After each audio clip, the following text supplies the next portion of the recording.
નમસ્કાર દર્શક મિત્રો, હું સોનલ ત્રિવેદી. સંપૂર્ણ ન્યૂઝમાં આપનું સ્વાગત છે. જોઈએ આજના મુખ્ય સમાચાર. બનાસકાંઠાના 3 મામલતદારની બઢતી સાથે બદલી. પાલનપુર મામલતદાર ગીતાબેન દેસાઈને આણંદમાં નાયબ કલેક્ટર તરીકે અપાઈ બઢતી.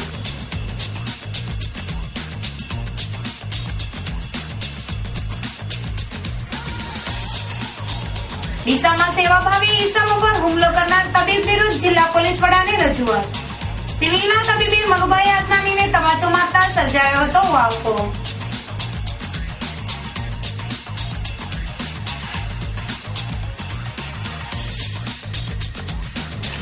પાલનપુરમાં રખડતા પશુઓની સમસ્યા બાબતે તંત્ર લાપરવાહ. શહેરીજનો રખડતા પશુઓની સમસ્યાથી ત્રસ્ત છતાં તંત્ર નિંદ્રાધીન.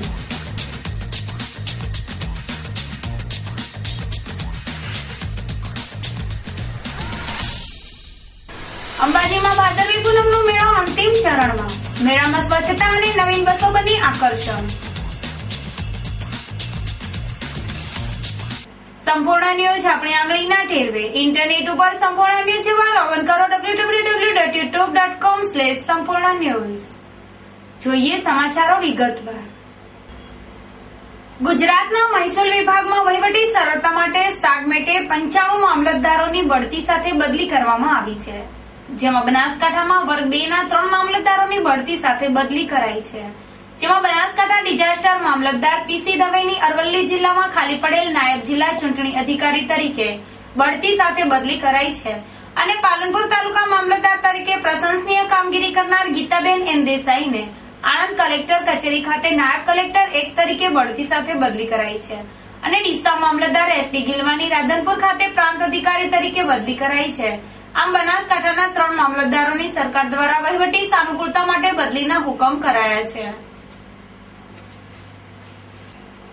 બનાસકાંઠામાં કાંકરેજ તાલુકાના કાકેર ગામે સમોર માતાજી ટ્રસ્ટ દ્વારા 4 શાળાના 887 બાળકોને વિનામૂલ્યે ચોપડા અને ગણવેશનું વિતરણ કરવામાં આવ્યું છે.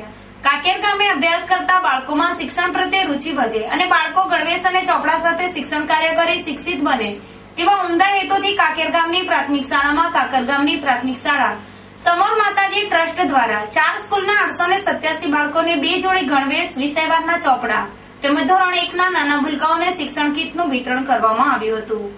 આ પ્રસંગે કાકર પ્રાથમિક શાળાના આચાર્ય સુધીર પટેલ, ધુડાનગર પ્રાથમિક શાળાના રત્નાભાઈ દેસાઈ, બોરીવાસ પ્રાથમિક શાળાના રેખાબેન પટેલ, ક્ષેત્રવાસ પ્રાથમિક શાળાના ફતેહસિંહ સોલંકી અને ગુરુજી હાજર રહીને ગામમાં અનોખો શિક્ષણ યજ્ઞ યોજવા બદલ સમોર માતાજી ટ્રસ્ટ અને ટ્રસ્ટીઓનો આભાર માન્યો હતો. જો કે કાકર જેવા નાના ગામે શિક્ષણને વેગવંતુ બનાવવા માટે સમોર ટ્રસ્ટ દ્વારા એક નવો રાહ ચીંધવામાં આવતા ગ્રામજનોએ પણ આ શિક્ષણને ઉગતા લગતા કાર્યક્રમને આવકારીને મંદિર ટ્રસ્ટને અભિનંદન પાઠવ્યા હતા. ડીસામાંથી બદલી થયેલ 7 કર્મચારીઓનો વિદાય સમારોહ યોજાયો હતો. તાજેતરમાં જ ગુજરાત રાજ્યના નવા મુખ્યમંત્રીએ સરકારી કર્મચારીઓની બદલીઓ કરી હતી, જેમાં ડીસાની મામલતદાર અને નાયબ કલેક્ટર કચેરીમાં કામ કરતા 7 કર્મચારીઓની બદલી થતા તેમનો વિદાય સમારોહ યોજાયો હતો. નાયબ કલેક્ટર ડોક્ટર દિગંત બ્રહ્મભટ્ટ અને મામલતદાર શિવરાજ ગિલવાની અધ્યક્ષતામાં યોજાયેલ વિદાય સમારોહમાં કલાજી ઠાકોર, હરિભાઈ પ્રજાપતિ, ધનજીભાઈ જોશી, હરિભાઈ દરજી, શૈલેષભાઈ ત્રિવેદી, ધીરુભાઈ પંચાલ, રોયલબેન સહિતને વિદાય અપાઈ હતી. જેમ વિદાય લેતા કર્મચારીઓને તેમના સગા સંબંધીઓ દ્વારા વિવિધ ભેટ સોગાદ આપીને સન્માનિત કરાયા હતા. ડીસાની સરકારી હોસ્પિટલમાં તારીખ 11/9/2016 સાંજે એક તબીબ દ્વારા સેવાભાવી ઈમસ ઉપર હુમલો કરીને તમાચો છોડી દેવામાં આવતા ઉહાપો સર્જાયો હતો. ત્યારે આવા તોડ મિજાજી તબીબની શાન ઠેકાણે લાવવા તેની વિરુદ્ધ કાયદેસરની કાર્યવાહી કરવા માટે જિલ્લા પોલીસ વડાને રજૂઆત કરવામાં આવી છે. બાઇક અને સ્વિફ્ટ વચ્ચેના અકસ્માતમાં ઘાયલ દર્દીને મદદ કરવા પહોંચેલા ડીસાના સેવાભાઈ મનુભાઈ આસનાની ઉપર સિવિલનો એક તબીબ ઉશ્કેરાઈ ગયો હતો અને મારામારી ઉપર ઉતરી આવી મનુભાઈ આસનાનીને તમાચો મારતા ઉહાપો સર્જાયો હતો. ત્યારે હાજર લોકોએ માંડ મનુભાઈને બચાવ્યા હતા. જોકે ડીસાની આ ટોક ઓફ ધ ટાઉન ઘટના બાદ પણ પોલીસ દ્વારા આતોડ મિજાજી ડોક્ટર રમેશ ચૌધરી વિરુદ્ધ કોઈ જ પગલાં ભરવામાં ન આવતા આખરે ન્યાય માટે મનુભાઈ આસનાનીને જિલ્લા પોલીસ વડાને લેખિત રજૂઆત કરી છે. જોકે ડોક્ટરે બનાવના સમયે દર્દીને સમયસર સારવાર ન આપી ફરજમાં બેદરકારી દાખવેલ સાથે ગુંડાગર્દી ઉપર ઉતરી આવીને એક સેવાભાવી ઈસમ ઉપર હુમલો કરીને તેમજ મીડિયાને ગાળો ફાડી તબીબને છાજે તેવું કૃત્ય આચર્યું હોય આ તબીબ વિરુદ્ધ પોલીસની સાથે ખાતાકીય પગલાં ભરવા પણ માંગ ઉઠી છે. પાલનપુરમાં રખડતા પશુઓની સમસ્યા વકરી રહી છે, પરંતુ તંત્ર દ્વારા આ મામલે કોઈ જ કાર્યવાહી કરવામાં ન આવતા લોકોની મુશ્કેલીઓમાં વધારો થતા રોષની લાગણી છવાઈ છે. બનાસકાંઠા જિલ્લાના વડામથક પાલનપુર ખાતે છેલ્લા કેટલા સમયથી રસ્તે રખડતા ઢોરોની સમસ્યા પેચીદી બની છે. શહેરના જાહેર માર્ગો અને જાહેર વિસ્તારમાં રખડતા પશુઓને લઈને ઢોરવાડા બનતા શહેરમાં ટ્રાફિકની સમસ્યા સર્જાઈ રહી છે, જેને લઈને રાહદારીઓ અને વાહન ચાલકોને પારાવાર મુશ્કેલીઓનો સામનો કરવાની ફરજ પડી રહી છે. જોકે શહેરમાં રાત દિવસ રખડતા પશુઓ નજર નાખો ત્યાં ડીંગો જમાવેલ તથા આપસમાં લડતા ઝઘડતા નજરે પડે છે અને ક્યારેક તો આ પશુઓ જાહેર માર્ગો ઉપર બાકડીને રસ્તે જતા લોકો અને વાહનોને અડફેટે ચડાવી નુકસાન પહોંચાડે છે. ત્યારે રસ્તે રસ્તાઓ પર અડચણરૂપ બનતા ગૌવંશના રક્ષણ અને જતન માટે તાજેતરમાં જીવદયા પ્રેમીઓ દ્વારા જિલ્લા કલેક્ટરને આવેદનપત્ર પાઠવી રસ્તે રખડતા પશુઓને ગૌશાળાઓમાં મોકલી આપવા રજૂઆત કરવામાં આવી હતી, પરંતુ આ મામલે તંત્ર દ્વારા કોઈ પગલાં ભરવામાં ન આવતા પરિસ્થિતિ યથાવત રહી છે, જેને લઈને લોકોને રખડતા પશુઓનો સામનો કરવાની નોબત વેઠવી પડી રહી છે. પાલનપુર ખાતે રાજમણી પ્રાથમિક શાળા અને સિક્કિવેતા પ્રાથમિક શાળા ખાતે આજે રંગોળી અને મહેંદી સ્પર્ધા યોજાઈ હતી, જેમાં બાળકોએ ઉત્સાહભેર ભાગ લીધો હતો. પ્રાથમિક શાળાના ભૂલકાઓ રંગોળી તેમજ મહેંદી પ્રત્યે રુચિ ધરાવે અને તેમાં રંગોળી અને મહેંદી પાડી શકે તે માટે આજે પાલનપુરની રાજમણી પ્રાથમિક શાળા અને સિક્કિવેતા પ્રાથમિક શાળામાં રંગોળી હરીફાઈ અને મહેંદી સ્પર્ધા યોજાઈ હતી, જેમાં નાના ભૂલકાઓએ વિવિધ રંગોથી નયનરમ્ય રંગોળી અને કલાત્મક ડિઝાઇન વાળી મહેંદીઓ પાડી હતી. આ સ્પર્ધામાં શાળાના ગુરુગણ દ્વારા બાળક સ્પર્ધકને પ્રોત્સાહિત કરવામાં આવ્યા હતા. દાંતીવાડામાં ભાજપના પ્રદેશ અધ્યક્ષની અધ્યક્ષતામાં યોજાનારી બેઠક સંદર્ભે ડીસા નગરપાલિકા ખાતે જિલ્લા ભાજપની બેઠક યોજાઈ હતી. ગુજરાત ભાજપ પ્રદેશ અધ્યક્ષ જીતુભાઈ વાઘાણીની અધ્યક્ષતામાં આગામી 20મી તારીખના રોજ દાંતીવાડા ખાતે બેઠક યોજાનાર છે, જે સંદર્ભે ડીસા નગરપાલિકા હોલ ખાતે ગુરુવારે જિલ્લા ભાજપની બેઠક યોજાઈ હતી, જેમાં મંત્રી કેસાજી ચૌહાણ, જિલ્લા પંચાયતના પ્રમુખ દિનેશભાઈ દવે, ઉપપ્રમુખ વસંતભાઈ પુરોહિત, મહામંત્રી ભારતસિંહ ગટેસરિયા, ઉમેદદાન ગઢવી સહિત જિલ્લા ભાજપના કાર્યકરો ઉપસ્થિત રહ્યા હતા.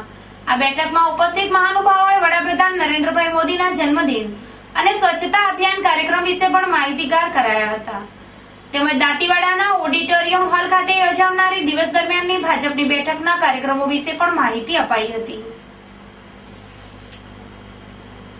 અંબાજી ભાદરવી મહામેળો હવે અંતિમ ચરણમાં છે. તારીખ 10 સપ્ટેમ્બરથી પ્રારંભ થયેલા પવિત્ર મહાપર્વનું આજે તારીખ 16 સપ્ટેમ્બર પૂનમના દિવસે સમાપન થશે.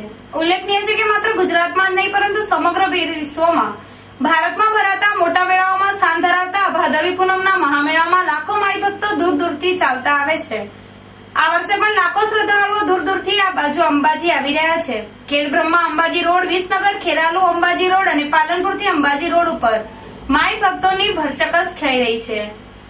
Banaskantha collector Ambaji Devasthan trust chairman Shri જેનુ દેવનની સૂચના અને માર્ગદર્શન અનુસાર મેળામાં કેટલાક નવીન અને સરસ સુધારાઓ કરવામાં આવ્યા છે. પરિણામે યાત્રિકોને સરળતાથી જરૂરી તમામ સુવિધાઓ ઉપલબ્ધ બની છે. અંબાજીમાં ચોમેર સરસ સ્વચ્છતા અને મેળામાં દોડતી મોટાભાગની એસટી બસો નવીન જોઈને યાત્રિકોને આનંદ થયો છે. કલેક્ટરશ્રીના અભિગમની લોકોએ સરાહના કરી છે. અંબાજીમાં ઉમટતા લાખો માઈ ભક્તોને પરત ઘેર જવા માટેની પૂરતી સંખ્યામાં બસો હોવાથી અંબાજીમાં અતિશય ભીડ નિવારી શકાય છે. આવી સરસ સુવિધાઓને લીધે યાત્રિકો મુશ્કેલી વગર પોતાને વતન સરળતાથી પાછા ફરી રહ્યા છે. અંબાજી દેવસ્થાન ટ્રસ્ટના સૂત્રો તરફથી મળેલ જાણકારી પ્રમાણે તારીખ 14 સપ્ટેમ્બરના સાંજના 4:30 વાગ્યા સુધીમાં મંદિરને રૂપિયા 3.24 કરોડની ભેટની કુલ આવક મળી હતી. 2062 ધજાઓ ચડાવવામાં આવી હતી અને 13,58,110 પ્રસાદના પેકેટનું વિતરણ કરવામાં આવ્યું હતું. 2,77,928 યાત્રિકોએ વિનામૂલ્યે ભોજન પ્રસાદનો લાભ લીધો હતો તથા 23,51,853 યાત્રિકોએ માતાજીના દર્શન કર્યા હતા. મંદિરની વિવિધ રોશનીથી ભવ્ય સજાવટ કરવામાં આવી છે. અંબાજી મુકામે મિની મહાકુંભનો ભવ્ય માહોલ સર્જાયો છે. માતાજીના મૂળ પ્રાગટ્ય સ્થાન માતાના ગબ્બર મુકામે વિશાળ સંખ્યામાં માઈ ભક્તો ઉમટી રહ્યા છે. આજે તારીખ 16 સપ્ટેમ્બરનો પૂનમનો દિવસ ભાદરવાના મેળાનો છેલ્લો દિવસ છે. આજે નિયમિત પૂનમ ભરતા શ્રદ્ધાળુઓ પણ ઉમટશે. અંબાજી મંદિર પરિસર અને સમગ્ર અંબાજીમાં જિલ્લા વહીવટી તંત્ર અને અંબાજી દેવસ્થાન ટ્રસ્ટ દ્વારા રોશની અને લાઇટિંગની સુંદર વ્યવસ્થા કરવામાં આવતા અંબાજી તીર્થસ્થાનની ભવ્યતા અને સુંદરતામાં ચાર ચાંદ લાગ્યા છે. રોશનીને લીધે અંબાજીમાં ભવ્યતા નિહાળી માઈ ભક્તોમાં આનંદ અને સંતોષની લાગણી જોવા મળી છે. ફરી એક નજર આજના મુખ્ય સમાચાર ઉપર. બનાસકાંઠાના 3 મામલતદારની બઢતી સાથે બદલી.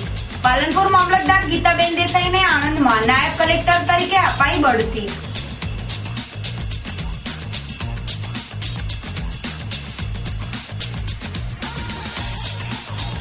ડીસામાં સેવાભાવી ઈસમ ઉપર હુમલો કરનાર તબીબ વિરુદ્ધ જિલ્લા પોલીસ વડાને રજૂઆત. સિવિલના તબીબે મગભાઈ આસનાનીને તમાચો મારતા સર્જાયો હતો વાવકો.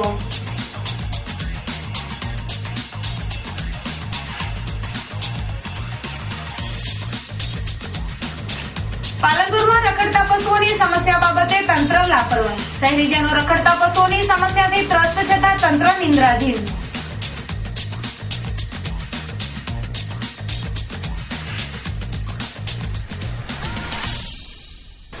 અંબાજીમાં ભાદરવી પૂનમનો મેળો અંતિમ ચરણમાં. મેળામાં સ્વચ્છતા અને નવીન બસો બની આકર્ષણ.